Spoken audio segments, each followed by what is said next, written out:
এখন 2070 সাল। বিছানায় থাকতে থাকতে বোরিং লাগছে, তাই হঠাৎ মনে হলো নাতনির রুমে গিয়ে একটু নাতনির সাথে গল্প করি। তারপর বিছানা থেকে আস্তে আস্তে উঠে টেবিলের উপর থেকে চশমাটা নিয়ে পরে নিলাম।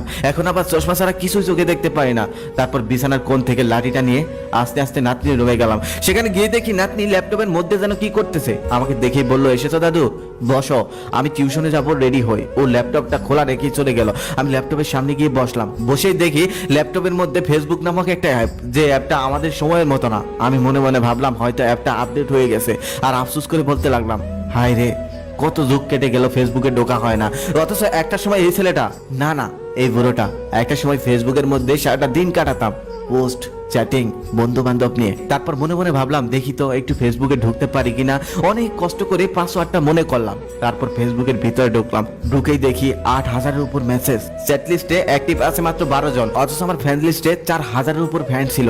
মনে মনে ভাবলাম তারাও হয়তো বৃদ্ধ হয়ে গেছে আমার মতোই, এখন আর হয়তো তারা ফেসবুকে ঢোকে না। ইনবক্সে ঢুকতেই প্রথমে আমার ক্লোজ ফ্রেন্ডের একটা মেসেজ পেলাম, যেখানে লেখা ছিল, বন্ধু শরীরটা ভালো নাই রে, বেশি দিন হয়তো বাঁচবো না, পারলে ক্ষমা করে দিস। আমার সেই বন্ধুটা আরো 4 বছর আগে মারা গেছে, খবর পেয়েছিলাম। আর এই মেসেজটা ছিল 5 বছর আগে। আমার বেস্ট ফ্রেন্ড মারা গেছে আরো 9 বছর আগে, ওর সাথে করা চ্যাটিং গুলো এখনো আছে। দেখে হাসলাম, আমার অবাক হলাম, কষ্টও পেলাম। তারপর আমাদের বন্ধুদের একটা গ্রুপ ছিল, সেই গ্রুপে ঢুকলাম। সেই গ্রুপের প্রত্যেকটা মেসেজ এখনো জীবন্ত, তবে সেই মানুষগুলো এখন আর জীবন্ত নেই, অনেকেই মারা গেছে, আর অনেকের খোঁজ জানি না। অবশেষে পেলাম সেই মানুষটার মেসেজ, হ্যাঁ, যাকে একটা সময় পাগলের মতো ভালোবেসেছিলাম, আমার প্রথম প্রেম। অনেক ভালোবাসার পরেও তাকে পাওয়া হয়নি, তার সাথে আর কখনো দেখাও হয়নি। তারপর তার আইডিতে ঢুকলাম। ঢুকে দেখলাম লাস্ট 16 বছর আগে একটা পোস্ট করা হয়েছিল, যেখানে সে আর তার নাতনি, তবে চুলগুলো সাদা, সাদা শাড়ি পরা। তার একটু নিচে যেতেই দেখলাম তার ফ্যামিলির সাথে একটা ছবি আপলোড দেওয়া, সেখানে সে, তার স্বামী, সন্তান, নাতি নাতনি সবাই। কত সুন্দর একটা ফ্যামিলি। তাকে শেষবার যখন দেখেছিলাম তখন চুলগুলো কত স্টাইল করা ছিল, লাল শাড়ি পরা ছিল। তবে আজকে পুরোই ভিন্ন। আজকে সে বুড়ো হয়ে গেছে, চুলগুলো সাদা হয়ে গেছে, কিছু চুল আবার মেহেদি দিয়ে লাল করা। অবাক লাগছে দেখে, সেই মানুষটা এমন হয়ে গেছে।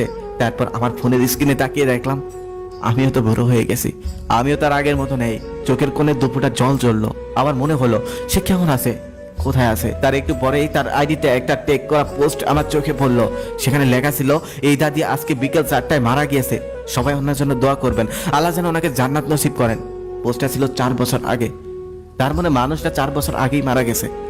আফসোস করলাম, কষ্ট পেলাম। হায় রে, যে মানুষটার সাথে একসাথে বাঁচার কথা ছিল, এত ভালোবাসা ছিল, এত স্বপ্ন ছিল, তবে কিছুই পূরণ হলো না। তারপর একে একে প্রিয় বন্ধুগুলোর আইডিতে ঢুকছিলাম। তাদের প্রত্যেকটা আইডি এখনো প্রাণবন্ত, SMS গুলো এখনো আছে, তবে তারা আর প্রাণবন্ত নেই। তারা অনেক আগেই দুনিয়ার মায়া ছেড়ে চলে গেছে। এক বন্ধু লাস্ট পোস্ট করেছিল, আমার আদরের ছেলে আজকে আমাকে বৃদ্ধাশ্রমে রেখে গেল।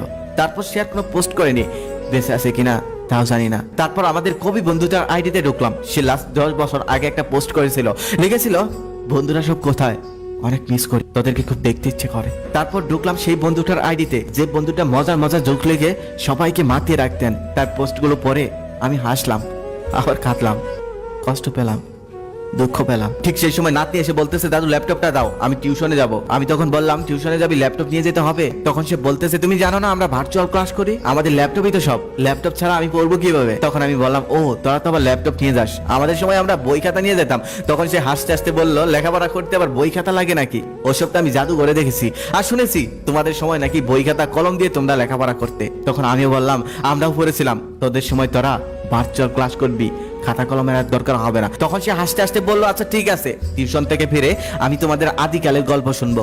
এবার গল্প থেকে বের হয়ে আসুন।